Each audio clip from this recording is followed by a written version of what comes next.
ಪ್ರಜಾಸೌಧ ಸ್ಥಳ ವಿವಾದ ಸ್ಫೋಟ, ತಾಳಿಕೋಟೆಯಲ್ಲಿ ಹೆಚ್ಚುತ್ತಿರುವ ಹೋರಾಟದ ಕಿಚ್ಚು. ನಾವು ತಾಳಿಕೋಟೆಯಲ್ಲಿ ನಮ್ಮ ಸಾಹಿತ್ಯ ಹೋರಾಟ ಸಮಿತಿಯ ಹಿರಿಯ ಪ್ರಮುಖ ಮುಖಂಡರು ಕೂಡಿಕೊಂಡು ಈ 4 ಸ್ಥಳಗಳನ್ನು ಈಗಾಗಲೇ ವಿಷಯಗಳನ್ನು ತಿಳಿಸಿದ್ದಾರೆ. ಜನರ ಆಕ್ರೋಶ ಜ್ವಾಲೆ. 26ನೇ ದಿನಕ್ಕೆ ಕಾಲಿಟ್ಟ ಧರಣಿ, ಪಟ್ಟಣದಲ್ಲೇ ಪ್ರಜಾಸೌಧ ಕಟ್ಟಲಿ ಎಂಬ ಗಟ್ಟಿಧ್ವನಿ. ಅಲ್ಲಿ ನಮ್ಮ ಪ್ರಜಾಸೌಧ ನಿರ್ಮಾಣ ಮಾಡಬೇಕು ಹಾಗೂ ಮತ್ತು ನಮ್ಮ ಹಳೆ ಪುರಸಭೆ ಜಾಗ ಇದೆ, ಇದೇ ಬೆಟ್ಟದ ಸಮೀಪ, ಆ ಸ್ಥಳದಲ್ಲಿ ಮಾಡುವುದರಿಂದ ಸಾಮಾನ್ಯ ಜನರಿಗೆ ತಾಳಿಕೋಟೆಗೆ ಯಾವುದೇ ಕೆಲಸಕ್ಕಾಗಿ ಬಂದ ತಕ್ಷಣ, ಸಂತೆಗೆ ಬಂದ ತಕ್ಷಣ ಅಥವಾ ಇಲ್ಲಿ ಪ್ರಜಾಸೌಧಕ್ಕೆ ಬರಬೇಕಾದ್ರೆ ವಾಕ್ ಮುಖಾಂತರ ಹೋಗಬಹುದು. ವಿಜಯಪುರ ಜಿಲ್ಲೆ ತಾಳಿಕೋಟೆ ತಾಲೂಕಿನ ಮೈಲೇಶ್ವರ ಗ್ರಾಮದ ಸಮೀಪ ಪ್ರಜಾಸೌಧ ಕಟ್ಟಡ ನಿರ್ಮಾಣಕ್ಕೆ ಆಯ್ಕೆ ಮಾಡಿರುವ ಸ್ಥಳದ ವಿರುದ್ಧ ತಾಳಿಕೋಟೆ ಪಟ್ಟಣದಲ್ಲಿ ಭುಗಿಲೆದ್ದ ಜನಾಕ್ರೋಶ ದಿನದಿಂದ ದಿನಕ್ಕೆ ಉಗ್ರ ಸ್ವರೂಪ ಪಡೆದುಕೊಳ್ಳುತ್ತಿದೆ. ಅನಿರ್ದಿಷ್ಟಾವಧಿ ಧರಣಿ ಸತ್ಯಾಗ್ರಹವು ಶನಿವಾರ 25ನೇ ದಿನಕ್ಕೆ ಕಾಲಿಟ್ಟಿದ್ದು, ಬಸವೇಶ್ವರ ವೃತ್ತ ಹೋರಾಟದ ಕೇಂದ್ರವಾಗಿಯೇ ಅಲ್ಲದೆ ಜನರ ನ್ಯಾಯ ಹೋರಾಟದ ಸಂಕೇತವಾಗಿ ರೂಪಾಂತರಗೊಂಡಿದೆ. ಈ ಹೋರಾಟಕ್ಕೆ ಇದೀಗ ಭಾವಸಾರ ಕ್ಷತ್ರಿಯ ಸಮಾಜ ತಾಳಿಕೋಟೆ ವತಿಯಿಂದ ಘೋಷಣಾತ್ಮಕ ಹಾಗೂ ಸಂಪೂರ್ಣ ಬೆಂಬಲ ವ್ಯಕ್ತವಾಗಿದ್ದು, ಸಮಾಜದ ಹಿರಿಯರು, ಯುವಕರು, ಕಾರ್ಯಕರ್ತರು ದೊಡ್ಡ ಸಂಖ್ಯೆಯಲ್ಲಿ ಭಾಗವಹಿಸಿ ಹೋರಾಟಕ್ಕೆ ಹೊಸ ತಿರುವು ನೀಡಿದರು. ಪ್ರಜಾಸೌಧ ಪಟ್ಟಣದಲ್ಲೇ ನಿರ್ಮಿಸಬೇಕೆಂಬ ಒಂದೇ ಬೇಡಿಕೆಯನ್ನು ಗಟ್ಟಿಯಾಗಿ ಪ್ರತಿಧ್ವನಿಸಲಾಯಿತು. ಧರಣಿ ವೇದಿಕೆಯಲ್ಲಿ ಮಾತನಾಡಿದ ಮುಖಂಡರಾದ RS ಪಾಟೀಲ್, ವಿಜಯ್ ಸಿಂಗ್ ಹಜೇರಿ ಹಾಗೂ ಪರಶುರಾಮ್ ತಂಗಡಿಗೆ ಅವರು ಸರ್ಕಾರದ ನಿರ್ಧಾರವನ್ನು ತೀವ್ರವಾಗಿ ಖಂಡಿಸಿ ಪಟ್ಟಣದಿಂದ 4-5 ಕಿಲೋಮೀಟರ್ ದೂರದ ನಿರ್ಜನ ಪ್ರದೇಶದಲ್ಲೇ ಪ್ರಜಾಸೌಧ ನಿರ್ಮಿಸುವುದು ಜನರೊಂದಿಗೆ ದ್ರೋಹ ಮಾಡುವಂತಾಗಿದೆ ಎಂದು ಕಿಡಿಕಾರಿದರು. ಅಲ್ಲಿ ಮೂಲಭೂತ ಸೌಲಭ್ಯಗಳೇ ಇಲ್ಲ. ವಯೋವೃದ್ಧರು, ಅಂಗವಿಕಲರು, ಮಹಿಳೆಯರು ಹಾಗೂ ವಿದ್ಯಾರ್ಥಿನಿಯರು ಇಂತಹ ಸ್ಥಳಕ್ಕೆ ಹೋಗುವುದು ಕಷ್ಟ ಮಾತ್ರವಲ್ಲ, ಅಪಾಯಕಾರಿಯೂ ಕೂಡ ಆಗಿದೆ. ಸಾರ್ವಜನಿಕ ಸೇವೆಗಳ ಕೇಂದ್ರವಾಗಬೇಕಾದ ಪ್ರಜಾಸೌಧ ಜನರಿಗೆ ತಲುಪದಿದ್ದರೆ ಅದರ ಅರ್ಥವೇನು ಎಂದು ಪ್ರಶ್ನೆ ಮಾಡಿದರು. ಜಿಲ್ಲಾಡಳಿತ ಹಾಗೂ ಸ್ಥಳೀಯ ಶಾಸಕರ ವಿರುದ್ಧ ಅಸಮಾಧಾನ ಹೊರಹಾಕಿದ ಅವರು, ಎಷ್ಟೇ ಮನವಿ ಮಾಡಿದರೂ ಸ್ಪಂದನೆ ಇಲ್ಲ. ಜನರ ಧ್ವನಿಯನ್ನು ನಿರ್ಲಕ್ಷಿಸುವ ಈ ಧೋರಣೆ ಮುಂದುವರಿದರೆ ಹೋರಾಟವನ್ನು ಇನ್ನಷ್ಟು ತೀವ್ರಗೊಳಿಸಲು ನಾವು ಹಿಂಜರಿಯುವುದಿಲ್ಲ ಎಂದು ಎಚ್ಚರಿಕೆಯನ್ನ ನೀಡಿದರು. ಹೋರಾಟಗಾರರು ಜಾಗ ಆಯ್ಕೆ ವಿಚಾರದಲ್ಲಿ ಸ್ವಹಿತಾಸಕ್ತಿ ಇರುವವರ ಪ್ರಭಾವವಿದೆ ಎಂಬ ಗಂಭೀರ ಆರೋಪ ಮಾಡಿದ್ದು, ಇಲ್ಲಿ ಕುಳಿತಿರುವ ಪ್ರತಿಯೊಬ್ಬರೂ ಸಾರ್ವಜನಿಕ ಹಿತಕ್ಕಾಗಿ ಹೋರಾಡುತ್ತಿದ್ದಾರೆ. ನಮಗೆ ಯಾವುದೇ ವೈಯಕ್ತಿಕ ಲಾಭ ಬೇಡ. ನಮ್ಮ ಒಂದೇ ಬೇಡಿಕೆ ತಾಳಿಕೋಟೆ ಪಟ್ಟಣದಲ್ಲೇ ಪ್ರಜಾಸೌಧ ನಿರ್ಮಾಣವಾಗಬೇಕು ಎಂದು ಘೋಷಿಸಿದರು.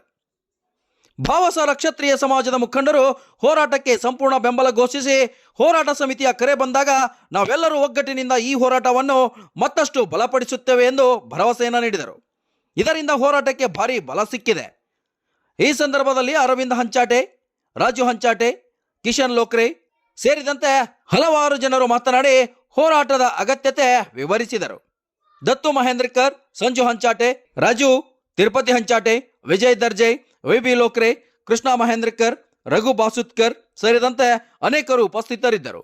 ಹೋರಾಟ ಸಮಿತಿಯ ಅಧ್ಯಕ್ಷ ದಶರಥ್ ಸಿಂಗ್ ಮನಗೋಳಿ, SB ಕಟ್ಟಿಮನಿ, RS ಪಾಟೀಲ್ ಕೂಚ್ಬಾಳ್, ಮುತ್ತಪ್ಪ ಚಮಲಾಪುರ್, ಕಾಶಿನಾಥ್ ಮುರಾಳ್, ಪರಶುರಾಮ್ ತಂಗಡಗಿ, ವಿಜಯ್ ಸಿಂಗ್ ಹಜೇರಿ ಸೇರಿದಂತೆ ಹಲವು ಪ್ರಮುಖರು ಧರಣಿಯಲ್ಲಿ ಪಾಲ್ಗೊಂಡಿದ್ದರು. ವಿವಿಧ ಸಮಾಜಗಳ ಮುಖಂಡರು ಮತ್ತು ಪಟ್ಟಣದ ಹಿರಿಯರು ಕೂಡ ಹಾಜರಿದ್ದು ಹೋರಾಟಕ್ಕೆ ಏಕಮತದ ಬೆಂಬಲ ವ್ಯಕ್ತಪಡಿಸಿದರು. ತಾಳಿಕೋಟೆಯಲ್ಲಿ ಪ್ರಜಾಸೌಧ ಸ್ಥಳಾಂತರದ ಬೇಡಿಕೆ ಈಗ ಸಾಮಾನ್ಯ ಪ್ರತಿಭಟನೆಗೆ ಸೀಮಿತವಾಗದೆ ಜನರ ಹಕ್ಕುಗಳಿಗಾಗಿ ನಡೆಯುತ್ತಿರುವ ಬೃಹತ್ ಜನ ಆಂದೋಲನವಾಗಿ ರೂಪುಗೊಂಡಿದೆ. ಸರ್ಕಾರ ತಕ್ಷಣವೇ ಸ್ಪಂದಿಸದಿದ್ದರೆ ಈ ಹೋರಾಟ ಮತ್ತಷ್ಟು ಉಗ್ರ ರೂಪ ತಾಳಲಿದೆ ಎನ್ನುವುದರಲ್ಲಿ ಯಾವುದೇ ಸಂಶಯವಿಲ್ಲ. Vajraksha news report, Gururaj Badiger, Talikote.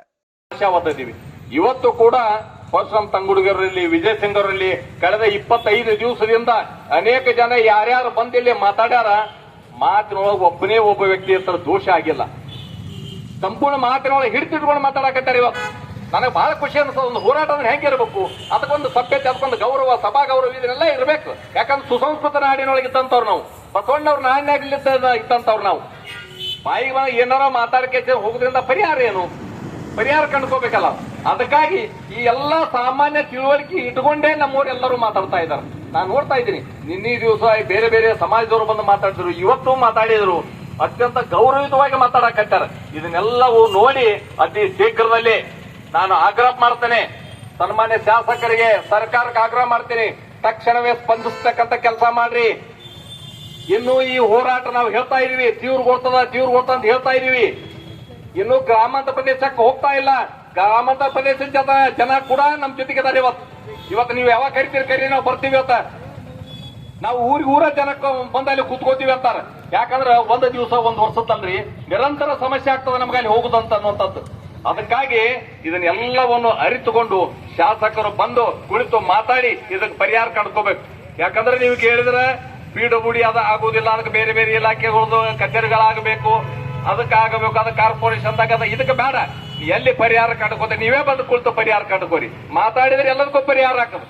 ಹೇಳಕ್ ಸಲಹೆ ಕೊಡಕ್ ಸಾಕಷ್ಟು ಜನ ಇವತ್ತು ತಾಳಿಕೋಟಿ ನಗರ ಸುತ್ತಮುತ್ತ ಗ್ರಾಮಗಳದ ಜನ ಅದಾರ, ಬಂದು ಕುಳಿತು ಮಾತಾಡ್ತಾರೆ. ಆದ್ರೆ ಮಾತಾಡದೆ ಇದ್ರೆ ಈ ಸಮಸ್ಯೆ ಹಿಂಗೆ ಮುಂದುವರಿತದ. ಈ ಸಮಸ್ಯೆ ಇನ್ನೂ ತೀವ್ರಗೊಳ್ತದ. ಹೋರಾಟ ದೊಡ್ಡ ಪ್ರಮಾಣದಾಗ ಇದು ಹೇಳ್ತದ. ಆ ಆಕ್ರೋಶಕ್ಕೆ ನೀವು ಗುರಿ ಆಗಬಾರ್ರಿ. ಜನ ಇವತ್ತು ಆಕ್ರೋಶಗೊಂಡಾರ. 25 ದಿವಸ ಎಲ್ಲಾ ಕೆಲಸ ನಿತ್ಯ ಬಿಟ್ಟಕ್ಕೆ ಚೆಂದ ಇವತ್ತು ಅನೇಕ ಜನ ಹಿರಿಯರು ನಮ್ಮಲ್ಲಿ ಅದಾರ. ಇವತ್ತು ತಮ್ಮೆಲ್ಲ ಯಾವ ವೈಯಕ್ತಿಕ ಕೆಲಸಗಳು ಹೋಗ್ತಾ ಇಲ್ಲ, ಮುಂಜಾನಿಂದ ಸಂಜೆವರೆಗೆ ಬಂದು ಇಲ್ಲಿ ಕೊಡಾಕತ್ತಾರ. ಅವ್ರ ಬಗ್ಗೆ ಕನಿಷ್ಠ ಗೌರವ ಬೇಕಲ್ಲ. ನೀವ್ ಎಷ್ಟು ದಿವಸ ಅಂತ ಉದಾಸೀನ ಮಾಡ್ತೀರಿ? ಯಾರೋ ಒಂದ್ 4 ಜನ ಹೇಳ್ತಾರಂತ ಅವ್ರ ಮಾತಿಗೆ ನೀವು ಮನ್ನಣೆ ಕೊಡೋದಾದ್ರೆ ಹೇಗೆ? ಜನ ಸಮೂಹಕ್ಕೆ ಮನ್ನಣೆ ಕೊಡ್ರಿ. ಜನರ ಮಾತಿಗೆ ಬೆಲೆ ಇರಲಿ, ಗೌರವ ಇರಲಿ. ಪ್ರಜಾಪ್ರಭುತ್ವದೊಳಗ ಜನರು ಕೂಡ ಅಷ್ಟೇ ಮುಖ್ಯ, ಜನರೇ ಮುಖ್ಯ. ಸರ್ಕಾರವನ್ನ, ಶಾಸಕನ ಎಲ್ಲವನ್ನೂ ನಿರ್ಣಯ ಮಾಡ್ತಕ್ಕಂಥ ಅಧಿಕಾರ ಇರೋದ ಜನರಿಗೆ. ಅದಕ್ಕಾಗಿ ನೀವು ಇನ್ನು ಮೇಲೆ ಉದಾಸೀನ ಮಾಡಬಾರ್ದಂತೇಳಿ ನಾನು ಆಗ್ರಹ ಪಡಿಸ್ತೇನೆ. ಅತಿ ಶೀಘ್ರದಲ್ಲಿ ಇನ್ನು ದಿವಸ 2 ದಿವಸ 4 ದಿವಸ ಅನ್ನೋದ್ರೊಳಗಾಗಿ ಬಂದು ಕುಳಿತು ಜಿಲ್ಲಾಧಿಕಾರಿಗಳು ಬರೀ ಶಾಸಕರು, ಸಚಿವರು, ಜಿಲ್ಲಾಧಿಕಾರಿಗಳು ಮತ್ತೆ ನಿಮ್ ಕೆಲಸ ಏನು? ನೀವು ಡಿಸ್ಟ್ರಿಕ್ಟ್ ಮ್ಯಾಜಿಸ್ಟ್ರೇಟ್ ಇಷ್ಟೊಂದು 25 ದಿವಸದಿಂದ ಇಷ್ಟು ಈ ದೊಡ್ಡ ಪ್ರಮಾಣದಾಗ ಹೋರಾಟ ನಡೆದದ. ಮತ್ತೆ ಆಗಬೇಕಂದಾಗ ಕೆಲವೇ ದಿವಸಗಳಲ್ಲಿ 1 ದಿವಸ 2 ದಿವಸ 3 ದಿವಸ ಬೇರೆ ದಿವಸದೊಳಗೆ ತೀರ್ಮಾನ ಆಯ್ತು, ಸಬ್ರೆಸ್ಟ್ ಆಫೀಸರ್ ಪತ್ರ ಹೋಯ್ತು, ಖರೀದಿ ಆಯ್ತು, ಎಲ್ಲ ಆಯ್ತು. ಅದ್ 25 ದಿವಸದಿಂದ ಇಡೀ ಜನ ಬಂದು ಇಲ್ಲಿ ಕುರಿತು ಪ್ರತಿಭಟನೆ ಮಾಡಕತ್ತಾರ. ಇದನ್ನೆಲ್ಲ ನೋಡ್ಬೇಕಲ್ಲ. ಪತ್ರಿಕೆ ಮುಖಾಂತರ ಪ್ರತಿ ದಿವಸ ನೋಡ್ತಾ ಇದೀರಿ. ಉಸ್ತುವಾರಿ ಸಚಿವರು ನಿಮ್ಗೇನು ಸಂಬಂಧ ಇಲ್ಲ. ನೀವು ಸಚಿವರು ಕೇವಲ ಬಿಜಾಪುರ ನಗರಕ್ಕೆ, ನಿಮ್ ಬಬಲೇಶ್ವರ ಕ್ಷೇತ್ರಕ್ಕೆ ಅಷ್ಟೇ ಆಗಬಾರದು. ಸಮಗ್ರ ಜಿಲ್ಲೆಗೆ ನೀವು ಉಸ್ತುವಾರಿ ಮಂತ್ರಿಗಳು. ನಿಮ್ ಬಗ್ಗೆ ಗೌರವದ ಹಿರಿಯರಿದ್ದೀರಿ. ನೀವು ಬಂದು ಕುಳಿತ ಕೆಲಸ ಮಾತಾಡಿ ಇದಕ್ಕೆ ಪರಿಹಾರ ಕಂಡುಕೊಡ್ರಿ. ಸಚಿವರು, ಶಾಸಕರು ಅತಿ ಶೀಘ್ರದಲ್ಲಿಯೇ ಬಂದು ಇದಕ್ಕೊಂದು ಪರಿಹಾರ ಕಂಡುಕೊಡ್ತೀರಿ ಅಂತ ಒಂದು ಆಶಾವಾದವನ್ನ ನಾನು ವ್ಯಕ್ತ ಮಾಡಿ ಇವತ್ತು ಸಮಗ್ರ ತಾಳಿಕೋಟಿ ನಗರದ ಎಲ್ಲ ಬಹುಸಾರ ಕ್ಷೇತ್ರೀಯ ಸಮಾಜ ಮತ್ತು ಎಲ್ಲ ವಿವಿಧ ಸಮಾಜದಿಂದ ಬಂದು ಇವತ್ತು ಪ್ರತಿಭಟನೆಯಲ್ಲಿ ಭಾಗಿಯಾಗಿರ್ತಕ್ಕಂಥ ಎಲ್ಲ ಆತ್ಮೀಯ ಬಂಧುಗಳಿಗೆ ವಂದಿಸಿ ನಾನು ಮಾತುಕತೆ ಮಾಡ್ತೇನೆ. ಜೈ ಹಿಂದ್, ಜೈ ಕರ್ನಾಟಕ. ಒಂದು ದಿವಸದಲ್ಲ, ಮುಂದಿನ ನಮ್ಮ ಪೀಳಿಗೆ ಕೂಡ ಓಡಾಡಬೇಕಾಗ್ತದೆ. ಸುಮಾರು 4 ಕಿಲೋಮೀಟರ್ವರೆಗೆ ಓಡಾಡಬೇಕಾಗ್ತದೆ. ಇದನ್ನೆಲ್ಲ ವಿಚಾರವನ್ನು ಇಟ್ಟುಕೊಂಡೇ ಜನ ಸ್ವ ಇಚ್ಛೆಯಿಂದ ಬಂದು ಇವತ್ತು ಬೆಂಬಲ ಕೊಡ್ತಾ ಇದಾರ. ಸ್ವ ಇಚ್ಛೆಯಿಂದನೇ ತಾಳಿಕೋಟಿ ಇತಿಹಾಸದೊಳಗೆ ಬಂದಾಗಿದ್ದು. ಇಷ್ಟು ದೊಡ್ಡ ಪ್ರಮಾಣದ ಒಂದು ಸಣ್ಣ ಅಂಗಡಿ ವ್ಯಾಪಾರಿ ಕೂಡ ಅಂಗಡಿ ಓಪನ್ ಮಾಡಲಿಲ್ಲ, ಬಂದ್ ಮಾಡಿ ಬೆಂಬಲ ಕೊಟ್ಟರು. ಇದನ್ನೆಲ್ಲವನ್ನು ಗಮನಿಸಿ ಶಾಸಕರು ಬಂದು ಕುಳಿತು ಮಾತಾಡಬೇಕಾಗಿತ್ತು. ಬಂದ್ರು, ಅವರಾಗಿ ಏನು ಬಂದಿಲ್ಲ, ನಾವಾಗಿ ಅವ್ರನ್ನ ಸಂಪರ್ಕ ಮಾಡ್ಲಿಕ್ಕೆ ಪ್ರಯತ್ನ ಮಾಡಿದ್ವಿ. ಯಾಕಂದ್ರೆ ನಮ್ಮ ಕೆಲಸ ಆಗ್ಬೇಕಾಗ್ಯದ. ಅದಕ್ಕಾಗಿ ಶಾಸಕರ ಜೊತೆನೂ ಮಾತಾಡಿದ್ವಿ, ನಾವು ಸಚಿವರ ಜೊತೆನೂ ಮಾತಾಡಿದ್ವಿ, ಜಿಲ್ಲಾಧಿಕಾರಿಗಳ ಜೊತೆನೂ ಮಾತಾಡಿದ್ವಿ. ಪರಿಹಾರ ಏನು? ಯಾವುದೂ ಇಲ್ಲ. ಎಲ್ಲದಕ್ಕೂ ಒಂದು ಕಾರಣ, ಅದೆಲ್ಲದಕ್ಕೂ ಒಂದು ಪರಿಹಾರ ಅಂತ ಇರ್ತದಲ್ಲ. ಆ ಪರಿಹಾರ ಕಂಡುಕೋಬೇಕಾದವ್ರು ಯಾರು? ಪರಿಹಾರ ಕಂಡುಕೋಬೇಕನ್ನೋ ಕಾರಣದಿಂದೇ ತಮ್ಮನ್ನು ಶಾಸನಸಭೆ ಕಳಿಸಿರ್ತಕ್ಕಂಥದ್ದು. ತಾವೇ ಬಂದು ಕುಂತು ಇದಕ್ಕೆ ಪರಿಹಾರ ಮಾಡ್ಬೇಕಲ್ಲ. ಎಲ್ಲದಕ್ಕೂ ಒಂದೊಂದು ಎಕ್ಸಾಂಪಲ್ ಹೇಳ್ಕೊತ ಕೂತ್ರೆ ಹಿಂದೆ ನೀವು 37 ಕಿಲೋಮೀಟರ್ ಅಡ್ಡಾಡಿರಿ, 50 ಕಿಲೋಮೀಟರ್ ಅಡ್ಡಾಡಿರಿ, ಈಗ 4 ಕಿಲೋಮೀಟರ್ ಏನು ದೂರ ಹಾಕದಂತಂದ್ರೆ ತಾಲೂಕ ಮಾಡುವಂತ ಅವಶ್ಯಕತೆ ಏನಿತ್ತು? 54 ತಾಲೂಕುಗಳನ್ನು ಮಾಡಿದ್ದು ಆಡಳಿತ ಅನ್ನುವಂಥದ್ದು ಜನರ ಹತ್ತಿರ ಹೋಗ್ಬೇಕಂತ ಹೇಳಿ, ಜನಸಾಮಾನ್ಯರ ಅನುಕೂಲತೆಗಾಗಿ ಇರಬೇಕಂತ ಅನ್ನುವಂಥ ಕಾರಣದಿಂದ. ಆದ್ರೆ 4 ಕಿಲೋಮೀಟರ್ ಹೋಗಿ ನಿತ್ಯ ತೊಂದರೆಗಿರ್ತಕ್ಕಂಥದ್ದು, ದುಡುವಂಥದ್ದು ಇದು ಒಳ್ಳೇದಲ್ಲ. ಅದಕ್ಕಾಗಿ ನಾನು ವಿನಂತಿ ಮಾಡ್ತೇನೆ, ಆಗ್ರಹನೂ ಮಾಡ್ತೇನೆ. ಕಳೆದ 2-3 ದಿವಸಗಳಿಂದ ಶಾಸಕರು, ಮಾಜಿ ಶಾಸಕರು ಆರೋಪ ಪ್ರತ್ಯಾರೋಪ. ನಮ್ಮ ಪ್ರಜಾಸೌಧಕ್ಕೆ ಮಾತ್ರ ಸೀಮಿತವಾಗಿರ್ಬೇಕು. ನಮ್ಮ ಹೋರಾಟ ಪ್ರಜಾಸೌಧಕ್ಕೆ ಮಾತ್ರ ಸೀಮಿತವಾಗಿರ್ಬೇಕು. ನಾವೆಲ್ಲರೂ ನಮ್ಮ ಪದಾಧಿಕಾರಿಗಳು ನಾವೆಲ್ಲರೂ ಕುಳಿತು ಯೋಚನೆ ಮಾಡಿದ್ವಿ, ಮಾತಾಡಿದ್ವಿ. ಪ್ರತಿಯೊಬ್ಬರದು ಸಹಕಾರದಿಲ್ಲ.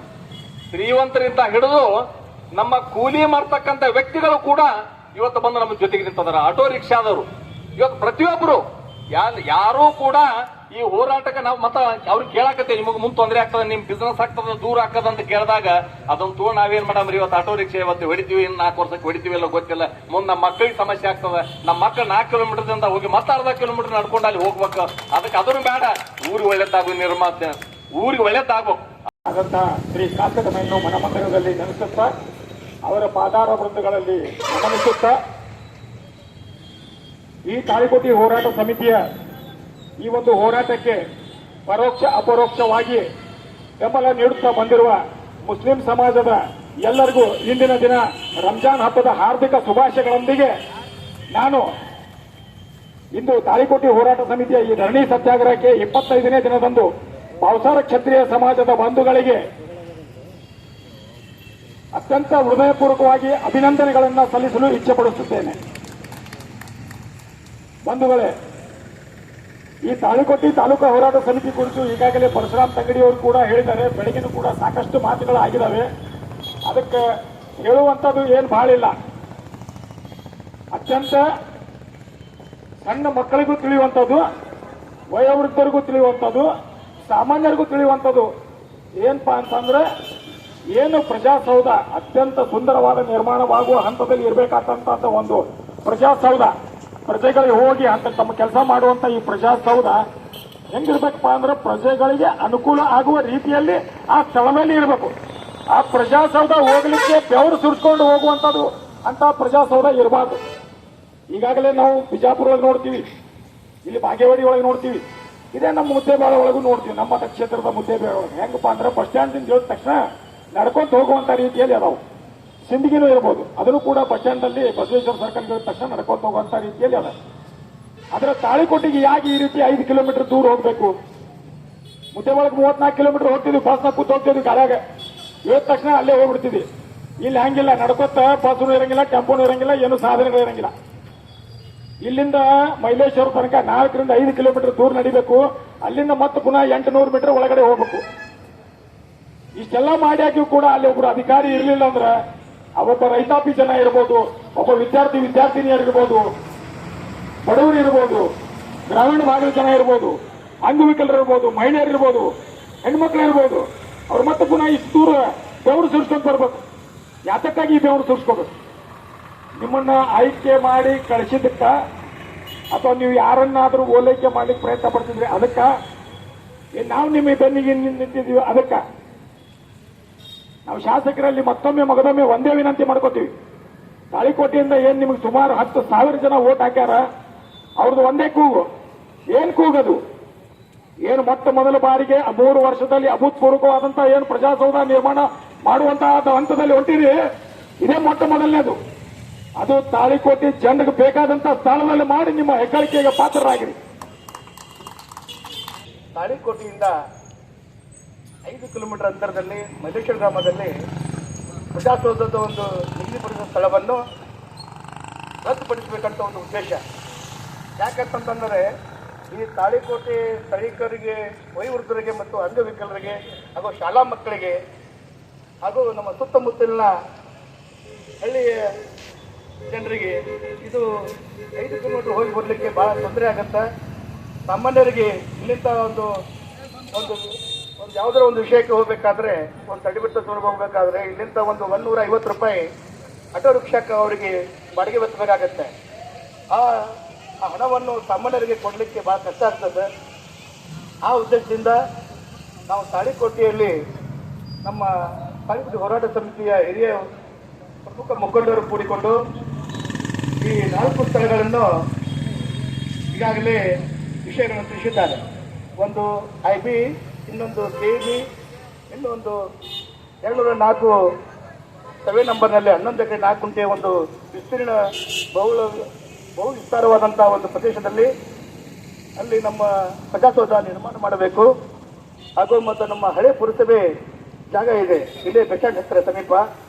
ಆ ಸ್ಥಳದಲ್ಲಿ ಮಾಡೋದ್ರಿಂದ ಸಾಮಾನ್ಯ ಜನರಿಗೆ ತಾಳಿಕೋಟೆಗೆ ಯಾವುದೇ ಕೆಲಸಕ್ಕಾಗಿ ಇಲ್ಲಿ ಬಂದ ತಕ್ಷಣ, ಸಂತೆಗೆ ಬಂದ ತಕ್ಷಣ ಅಥವಾ ಇಲ್ಲಿ ಪ್ರಜಾಸೌಧಕ್ಕೆ ಬರಬೇಕಾದ್ರೆ ಬೈ ವಾಕ್ ಮುಖಾಂತರ ಹೋಗಬಹುದು. ಆದರೆ ಮೈಲೇಶ್ವರ ಗ್ರಾಮದಲ್ಲಿ ಮಾಡಿದರೆ ವಾಕ್ ಮುಖಾಂತರ ಹೋಗ್ಲಿಕ್ಕೆ ಕಷ್ಟ ಆಗ್ತದೆ. ಅದು ಮಾನ್ಯ ಶಾಸಕರು ಈ ನಮ್ಮ ಒಂದು 25ನೇ ದಿವಸ ಒಂದು ಹೋರಾಟ ಏನೈತಲ್ಲ ಅದು ಅವರು ಈ ವಿಷಯದ ಬಗ್ಗೆ ತಿಳ್ಕೊಂಡು ಈ ತಾಳಿಕೋಟೆ ಸಮಗ್ರ ಜನ ಅವ್ರಿಗೆ ಎಷ್ಟು ಬೆಂಬಲ ವ್ಯಕ್ತಪಡಿಸ್ಯಾರಪ್ಪ ಅಂತಂದ್ರೆ ಅವ್ರು ಯಾಕೆ ಬೆಂಬಲ ವ್ಯಕ್ತಪಡಿಸ್ಯಾರಪ್ಪ ಅಂತಂದ್ರೆ ಅವರೊಬ್ಬ ಸೌಮ್ಯ ರಾಜಕಾರಣಿ, ಯಾರಿಗೆ ಸಿಂಗಲ್ ವರ್ಡ್ನಲ್ಲಿ ಮಾತಾಡುವಂಥ ವ್ಯಕ್ತಿ ಅಲ್ಲ, ಒಳ್ಳೆಯ ವ್ಯಕ್ತಿತ್ವ ರಾಜಕಾರಣಿ, ಯಾವಾಗಲೂ ಸಿದ್ಧಾಂತಕ್ಕೆ ಒಪ್ಪಿಕೊಳ್ಳುವಂಥ ವ್ಯಕ್ತಿ ಅಂತ ಹೇಳಿಕಿಸಿ ಎಲ್ಲ ನಮ್ಮ ತಾಳಿಕೋಟೆಯ ಸಮುದಾಯ ಎಲ್ಲ ಜನರು ಅವರಿಗೆ ಅತಿ ತಾಳಿಕೋಟೆಯಿಂದ ಹೆಚ್ಚಿನ ಲೀಡ್ನಿಂದ ಅವರಿಗೆ ಆರಿಸ್ಕೊಂಬಂದಿದ್ದಾರೆ. ಯಾಕೆ ಆರಿಸ್ಕೊಂಬಂದಾರಪ್ಪ ಅಂದ್ರೆ ಅವ್ರ ಮೇಲೆ ಒಂದು ವಿಶ್ವಾಸ. ಯಾಕೆ ತಾಳಿಕೋಟೆಯ ಸಾರ್ವಜನಿಕರ ಒಂದು ಪ್ರತಿಯೊಂದು ಕೆಲಸದಲ್ಲಿ ಅವರು ಭಾಗಿಯಾಗ್ತಾರ ಅದು ತಿಳಿದುಕೊಂಡು, ಹೀಗಾಗಿ ಅವರು ಈ ತಾಳಿಕೋಟೆಯ ಜನರ ಋಣವನ್ನು ತೀರಿಸಬೇಕಪ್ಪ ಅಂತಂದ್ರೆ ಪ್ರಜಾಸೌಧವನ್ನು ನಮ್ಮ ಅತಿ ಸಮೀಪ ಹತ್ತಿರ ಇರುವಂಥದ್ದು, ಹತ್ತಿರುವ ಸ್ಥಳದಲ್ಲಿ ತಾವು ಒದಗಿಸಿಕೊಟ್ರೆ ನಮ್ಮ ಇಡೀ ನಮ್ಮ ತಾಳಿಕೋಟೆಯ ಜನ ನಿಮಗೆ ಶಿರೋಣಿ ಆಗುತ್ತದೆ, ಸದಾ ನಿಮ್ಮ ಹಿಂದೆ ಇರುತ್ತದಂತ ನಮ್ದೊಂದು ಆಸೆ ಇದೆ. ದಯವಿಟ್ಟು ನೀವು ಪದೇ ಪದೇ ಸ್ಟೇಟ್ಮೆಂಟ್ ಕೊಡುವಂಥ ಒಂದು ನಾವು ಕೆಲವೊಂದು ಸಂದರ್ಭದಲ್ಲಿ ಸ್ಟೇಟ್ಮೆಂಟ್ ನೋಡ್ತಾ ಇದ್ದೀನಿ, ತಾವು ಹೇಳಿಕೆಯನ್ನು ಕೊಟ್ಟಂಥದ್ದು.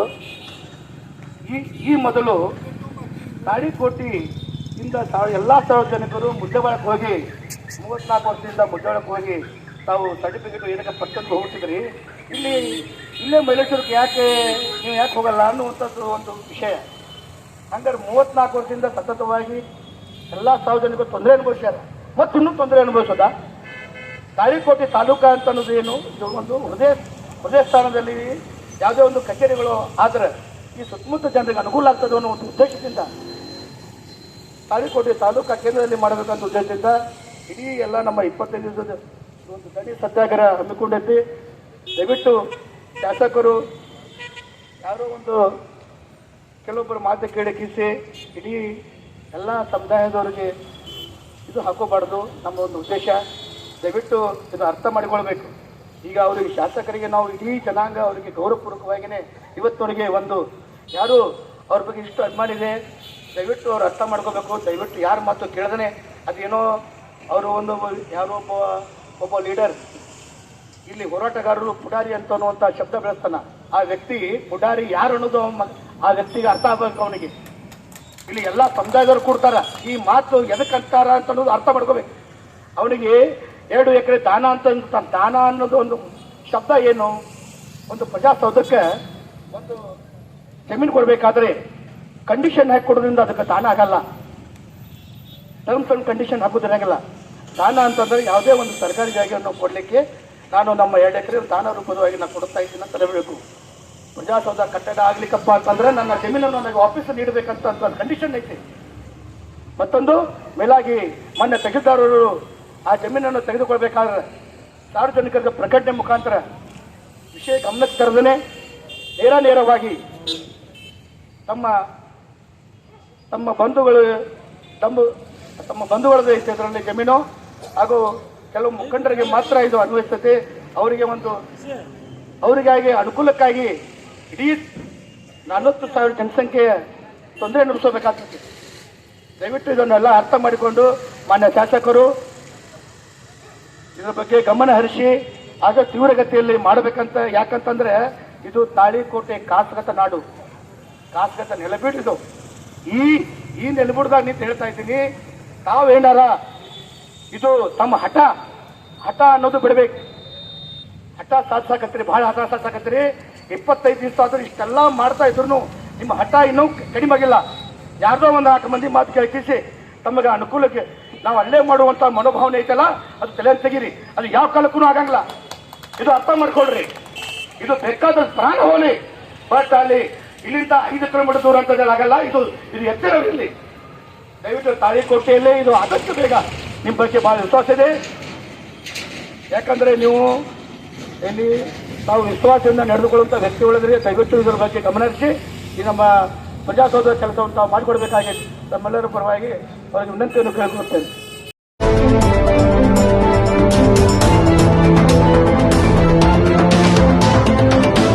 ವಜ್ರಾಕ್ಷ ನ್ಯೂಸ್, ಇದು ಸತ್ಯದ ಬೆಳಕು.